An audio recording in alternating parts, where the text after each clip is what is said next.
Hey guys, I'm Carly. And I'm Brendan, and we are an Australian tie-dye brand, Only Lovers Left. We've been getting a lot of requests for tutorials lately, so we thought we'd put something together for you guys. Yeah, we're going to show you two of our signature styles, and one's been this swirl. And I'm going to show you how I made this crop. Rightio. Let's do it.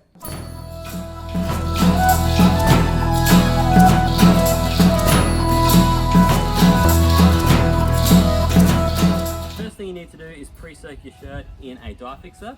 It will normally say on the label what you need to use, or if you get a tie-dye kit, it will normally come with the dye fixer. That's what we did. Yeah, that's what we did when we first started. We just bought a kit, and I'll actually pop in the link to the kit that we started with, so if you're interested. Yeah.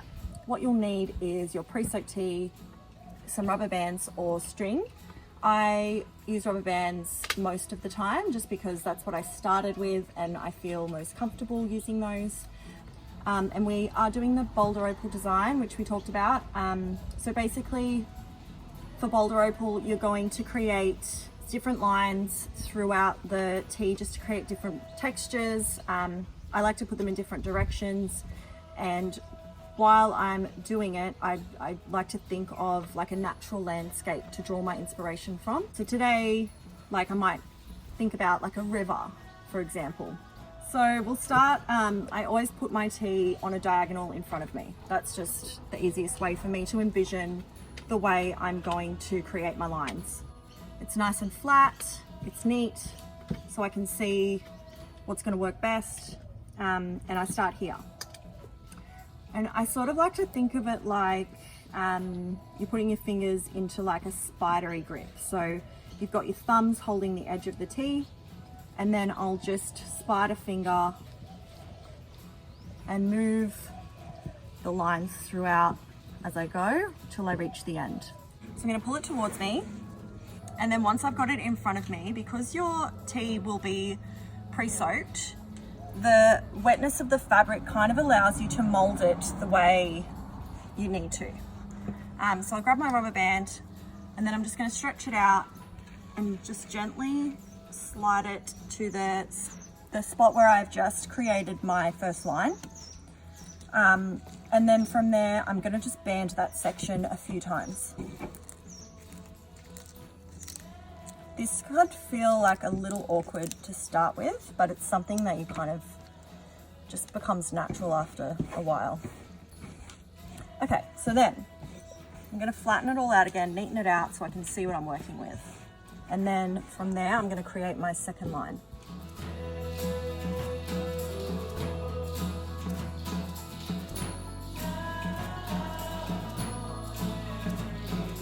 So I'll do that a couple more times till I'm happy with the placement of my bands. Once I've done that, I'll show you how I kind of scrunch it into a ball so it's ready for the dyeing process.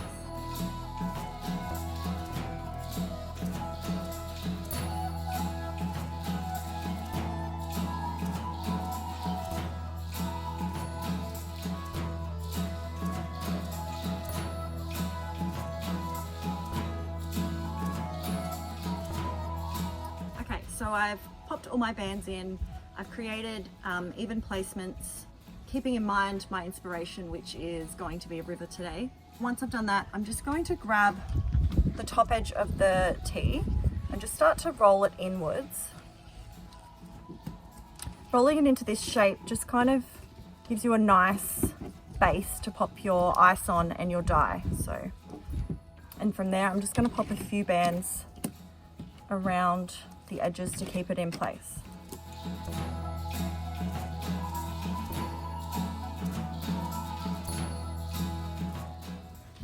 Cool. Done. So now this is ready for some ice.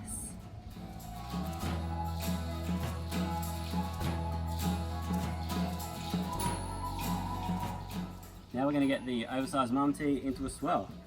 So what I like to do is flatten it out on the table, which is basically how you start everything with tie-dye. It doesn't matter if it hangs off a bit because our table's not quite big enough. But pick your center and then you will twist it or spin it and the shirt will come together. And what you want to do as it's coming together is make sure that your lines are kind of even around the shirt by pulling it up at the edges here. I've seen people use a fork for this part. Yes, you can use a fork, but I mean, I feel like a fork just makes it more complicated when you can just use your fingers, but do whatever you like. So yeah, if it's not perfectly even, it will still look cool. So spin it, and then as it gets closer in, you can use your palm or your fingers to get on top of it, or you can stop spinning it and pull the edges around like that, which is sometimes easier. If you do keep trying to spin it the whole time, sometimes it can be a bit hard, when really all you need to do is just get all those sides around there. When it's like that, you're pretty much done. All you gotta do now is put some rubber bands on it. 5 or 6 is probably enough. You just need to make it into a workable shape, I guess. Don't worry if it squishes up or skews a little bit, it will still look cool, and it won't actually affect the shape of the spiral in the end. So it's really not much. trying to achieve perfection. It's like, let the shirt do the talking. So I would say that's enough. It's a bit easier the more of these little tags you have tucked in, but they don't really matter, as you'll see. So let's get some ice going. All right, so you need a tub and a rack, some sort of rack, and then you just put your swirl. I put my swirl this way up, just because I like it. Doesn't matter really.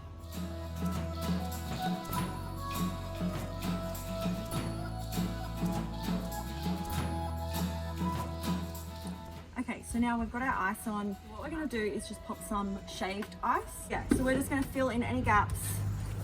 When we first started using ice shavings, we were scraping them off the inside of the freezer.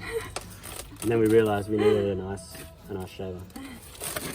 And so this is just gonna fill any gaps so our dye is not going to touch directly onto my tee. Yeah, and I also use it to help hold in the little tags that stick out.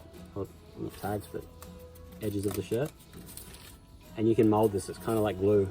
It keeps your ice together.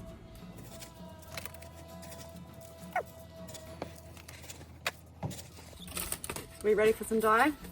Yes. Once you're happy with that, it's dye time. Let's do it. Okay, these are our dyes that we're going to be using today. I've got some turquoise, some sea foam, which is a really nice pastel-y green color, and some bronze, and then I might pop a little bit of black on as well. I'm sticking with my river theme. We're actually going to do 2 sides today, so this is just the first side. Once our ice has melted through, we are actually going to flip them over and pop our second side on. So I can choose different colors for each side. Yeah. And they'll work to get, like, they'll meet in the middle, and that's how you get really melt cool together contrast. to create something amazing. So let's do it. And so I just sprinkle it over the top of the ice, and I'm going to put a line of sea foam all the way through.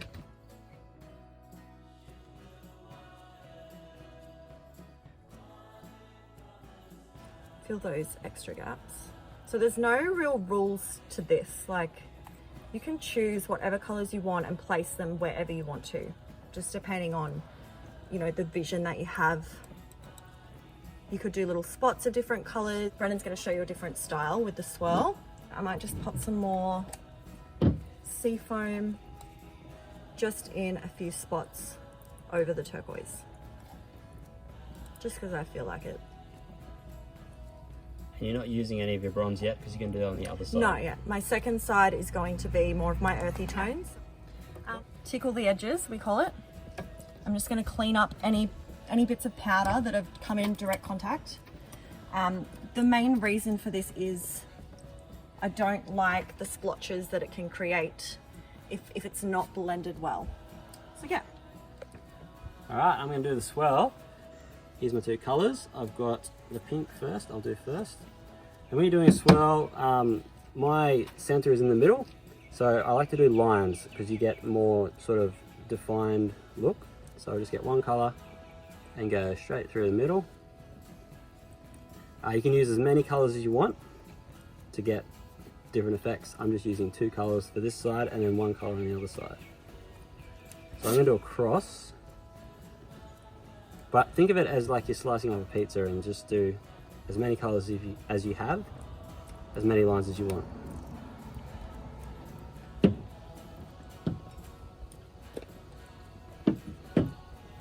next I've got, what did I end up getting? Azure, I think. Azure. So then I'm going to fill in the spaces that are left with my Azure.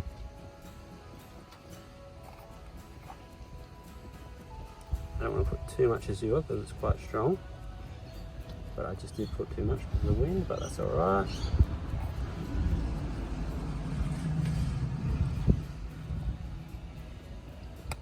And then I'm going to fill back the rest in with this lighter colour.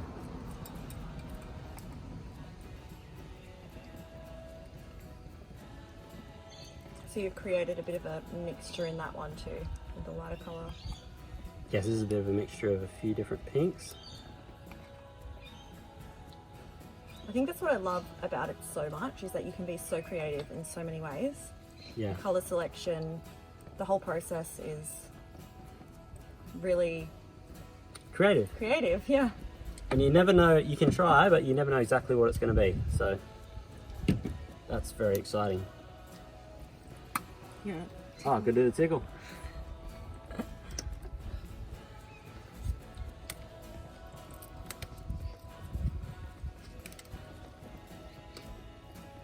Cool.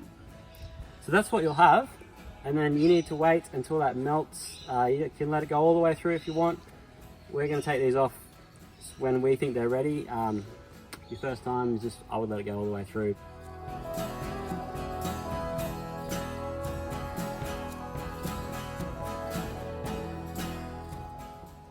Alright, well, this is the other side. We've put the ice on, ready to go. So, yeah. So I'll start with mine, and for my second side, I've gone with like all my blue tones on the first side, and now I'm going to do some earthy colours. So I'm going to have bronze as my main colour. You want some black food in you? Yeah, and I thought I'd mention these dyes are called fibre reactive dyes. So there's a lot of brands that make fibre reactive dyes.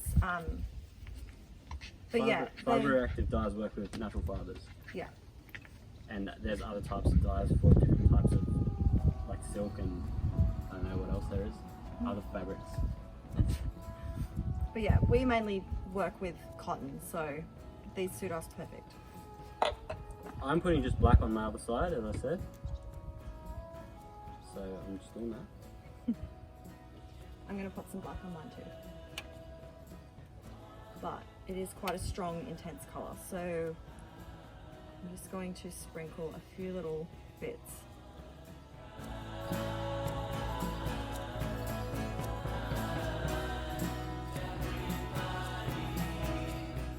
And that's it. That's it. So that's our second side done. I'm going to let this ice melt through, and the best thing to do is just leave it overnight, up to 24 hours for best results. And we'll come back tomorrow and show you what we've created. What we've made. Yeah.